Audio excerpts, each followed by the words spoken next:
ठीक है बेटा, हम लोग ये क्वेश्चन नंबर 2 देख रहे हैं। If X square plus Y square is equal to 7xy, prove that 2 log of x plus Y is equal to log of x plus log of y plus log of 9।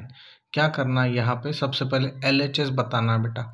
LHS में क्या है, तो 2 log of x plus Y.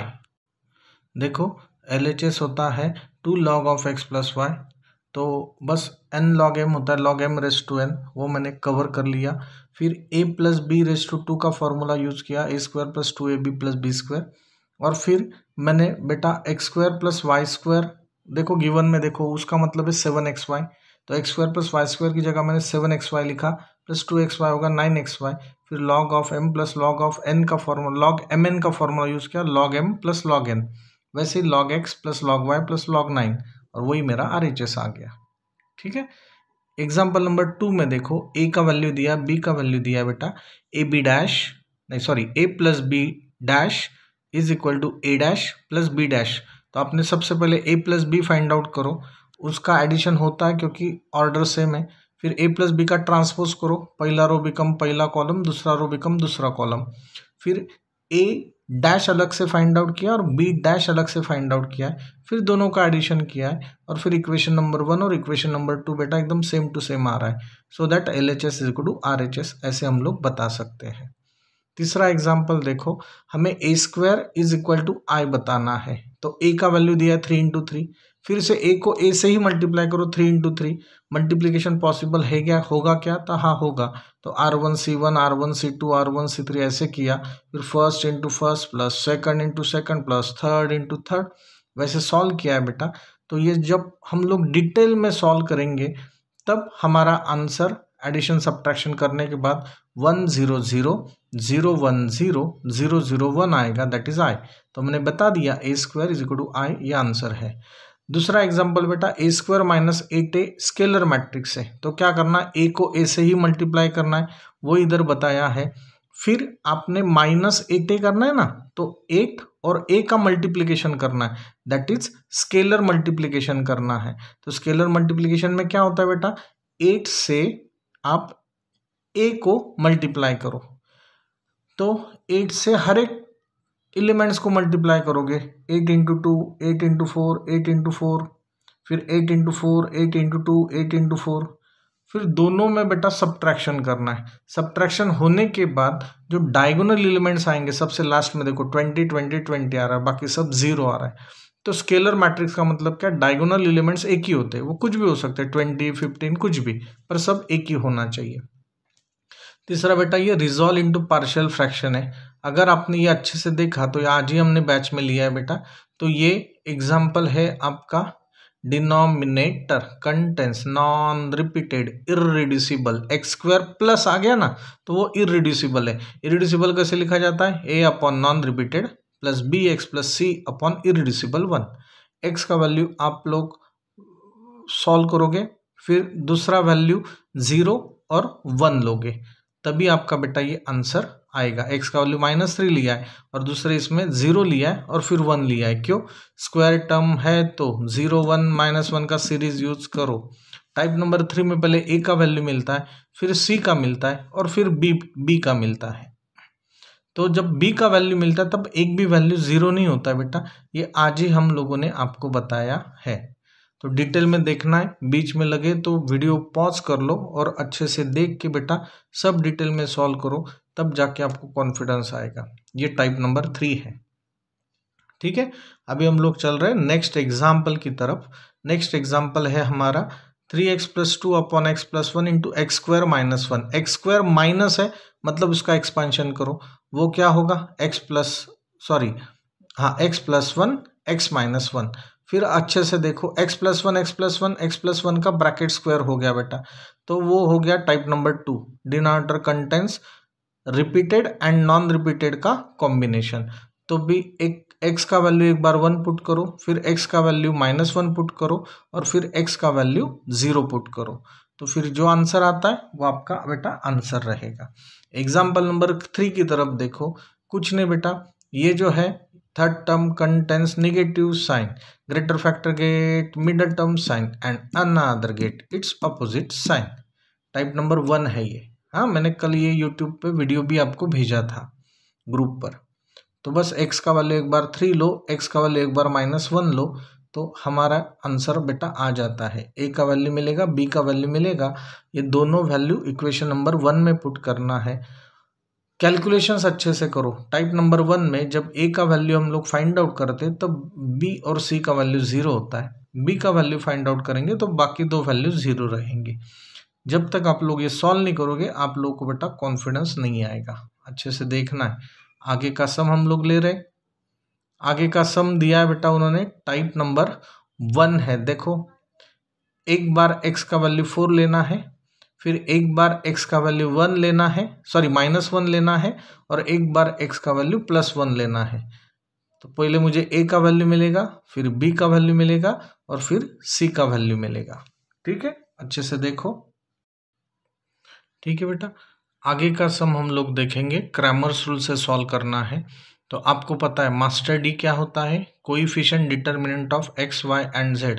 तो master D मैंने लिख लिया 1 1 1 0 1 1 1 0 1। Series क्या है बेटा, प्लस माइनस प्लस, सीरीज क्या है, प्लस माइनस प्लस। अच्छे से सॉल्व करना है। इज इक्वल टू के नीचे बराबर बेटा इज इक्वल टू होना चाहिए। फिर आप लोग ये डिटेल में सॉल्व करो, बड़ा ब्रैकेट छोटा ब्रैकेट करके भी बेटा ये अच्छे से सॉल्व करना है। फिर आपको ये dx का वैल्यू मिल जाएगा। एक लाइन लिखना है, एक लाइन गैप रखो। एक बार एग्जाम्पल ये पूरा अच्छे से सॉल्व करके देखना है, तब जाके बेटा आपको कॉन्फिडेंस आएगा। तो dx का वैल्यू मेरा आ रहा है 1। वैसे ही अगर आपने dy का वैल्यू देखा तो dy के वक्त क्या करना है बेटा, dy के वक्त y का कॉलम छोड़ देना है, मास्टर डी वैसे ही रखना है, और रिप्लेस बाय कांस्टेंट कौन, y का कॉलम। सेम बात है बेटा, dz के वक्त क्या करना है, dz के वक्त z का कॉलम छोड़ दो, मास्टर डी वैसे ही, और z का कॉलम रिप्लेस बाय कांस्टेंट करना है। तो फिर हमारा dz मिल जाएगा। फिर आपको पता है x का मतलब क्या है, dx upon master D, y का मतलब क्या है, dy अपॉन मास्टर डी, और z का मतलब क्या है, dz अपॉन मास्टर डी। ठीक है, ठीक है बेटा। दूसरा एग्जाम्पल देखो, मास्टर डी होगा, अच्छे से देखो, x y और z का कोएफिशिएंट लिखो 1 1 1 1 -1 1 1 1 -2। तो वो d अच्छे से सॉल्व करना है, सीरीज है प्लस माइनस प्लस। वैसे ही बेटा dx सॉल्व करना है, देखो अच्छे से dy सॉल्व करना है, और लास्ट में dz सॉल्व करना है। x के वक्त क्या करना है, x का कॉलम छोड़ दो, replace by constant master D वैसे ही। dx आ रहा है 24, dy आ रहा है आपका 5 6, और dz आ रहा है आपका -12। तो बस, तो क्रैमर्स रूल क्या बताता है, x is equal to dx upon master D, y is equal to dy upon master D, and z is equal to dz upon master D. जो भी आंसर आता है वो लिख लो। तीसरा जो आंसर है बेटा v1 v2 v3 दिया है, कुछ नहीं, ये x y z समझ लो। हाँ, तो v1 का मतलब x है, v2 का मतलब y है, v3 का मतलब z है, पर ये in terms of electrical experiment दिया है, तो इसके यूनिट्स बेटा आपके v है तो वोल्ट आना चाहिए, p मतलब पावर है तो वैट आना चाहिए, i मतलब करंट है तो एम्पियर आना चाहिए। तो आपने वो अच्छे से देखना, अगर इन एन इलेक्ट्रिकल एक्सपेरिमेंट ऐसे कुछ दिया होगा तो आपको वैसे ही वैल्यू बेटा लेने पड़ेंगे। तो यहाँ x y z की जगह v1 v2 v3 find out करो। यहाँ पे मैंने वो v1 v2 v3 find out किया है। x इज इक्वल टू क्या होता है बेटा, dx अपॉन मास्टर डी। यहाँ पे v1 क्या होगा, v1 is equal to dv1 upon master D. यहाँ पे उन्होंने x और dx बताया, अपने v1 upon dv1 upon master D. v2 का मतलब क्या है, dv2 upon master D, and z का मतलब v3 है, that is dv3 upon master D. यहाँ तो वो x y z उन्होंने बताया है, आपने v1 v2 और v3 बताना।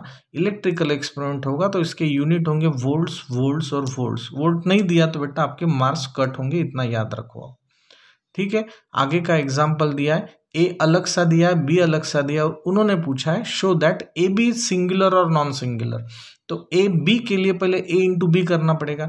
तो ए इंटू बी पॉसिबल है क्या नहीं वो देखो, column of first matrix is equal to row of second matrix multiplication possible. तो ये मल्टीप्लीकेशन पॉसिबल है, और न्यू ऑर्डर होगा 2 इंटू 2, 2 रोज 2 column, first into first plus second into second plus third into third. वैसे ही करो, और वो सॉल्व करो, और बाद में ए बी का वैल्यू देखना है बेटा, तो ए बी का वैल्यू नॉन जीरो आ रहा है, तो ऑब्वियसली वो नॉन सिंगुलर मैट्रिक्स है। ये बात आप लोगों ने याद रखना है। आगे का एग्जाम्पल दिया है बेटा, A B dash is equal to B dash A dash.